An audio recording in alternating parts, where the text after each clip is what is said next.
আজ তো সোমবার, মহাদেবের বার। আর আমি আজ আমিষ কিছু খাই না, যদিও বাড়ির সবাই খায়। তাই আজ একটু নিরামিষ সোয়াবিন আলুর তরকারি বানিয়ে নিই। এটা খেতে কিন্তু আমার বেশ ভালো লাগে। আর বাকি সবার জন্য এখানে করেছি বিনস, আলু, গাজর, শিম দিয়ে মাছের একটা ঝোল।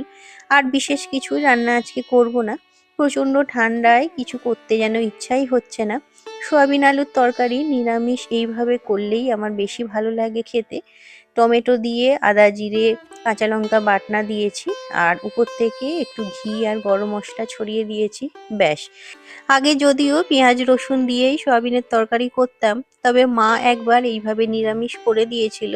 তারপর এটা আমার এতই বেশি ভালো লেগেছে যে পেঁয়াজ রসুন দিয়ে তারপর থেকে সয়াবিনের তরকারি আর হয়তো কোনোদিন করিনি। এইভাবে নিরামিষ করতেই বেশি ভালো লাগে। আর সকালে ব্রেকফাস্টের জন্য একটু চাউমিন বানিয়ে নিয়েছিলাম। আজ আর কোনো সবজি দিইনি, শুধু আলু পেঁয়াজ দিয়েই বানিয়েছি। আমি তো খাবো না, তো তাই ওদের জন্য সাজিয়ে দিলাম।